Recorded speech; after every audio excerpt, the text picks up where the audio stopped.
নায়ক নাম হলো তার শাকিব খান। কি খান? সে গত বছর একটা বাচ্চা পয়দা করলো। বাচ্চার মায়ের নাম হলো নায়িকা অপু বিশ্বাস। এবছর আরেকটা বাচ্চা পয়দা করলো। বাচ্চার মায়ের নাম হলো নায়িকা বুবলি। আবার সামনে নাকি ওয়েটিং এ আছে পূজা সেন। নাউজুবিল্লাহ কবেন না? দেখলাম যে তার নিয়ে গান। বর্তমানে এমন একটি মুহূর্ত আমরা অতিক্রম করছি, আহা, আমাদের দেশ একটা, কিন্তু বিচার হচ্ছে দুই রকম। ঠিক কিনা বলেন? আপনারা দেখেছেন বাংলাদেশের একজন নায়ক নাম হলো তার শাকিব খান। কি খান? সে গত বছর একটা বাচ্চা পয়দা করলো। বাচ্চার মায়ের নাম হলো নায়িকা অপু বিশ্বাস। এবছর আরেকটা বাচ্চা পয়দা করলো। বাচ্চার মায়ের নাম হলো নায়িকা বুবলি। আবার সামনে নাকি ওয়েটিং এ আছে পূজা সেন। নাউজুবিল্লাহ কবেন না? দেখলাম যে তার নিয়ে গান তৈরি হলো। কেউ ফেরে না খালি পেটে শাকিব বাবার দরবারে।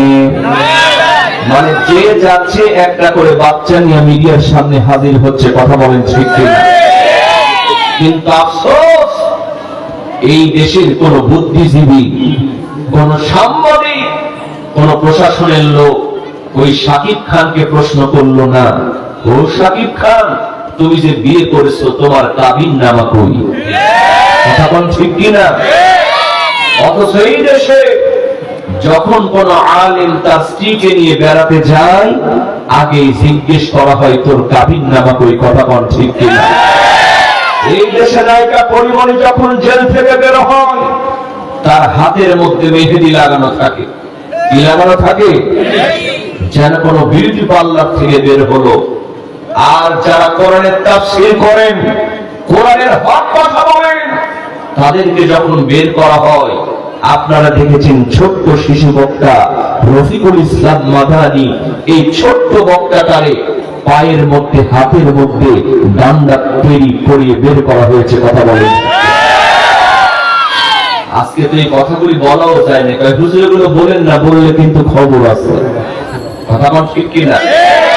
আজকে আমাদের এমন এক জায়গায় ব্যথা, ওখানে মলম দেওয়ার কোন ব্যবস্থা।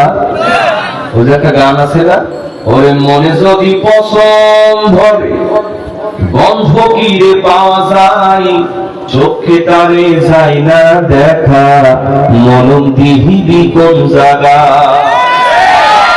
আজকে এমন এক জায়গায় ব্যথা, ওখানে মলম দেওয়ার কোন ব্যবস্থা। একদিন বিচার ঠিকই হবে।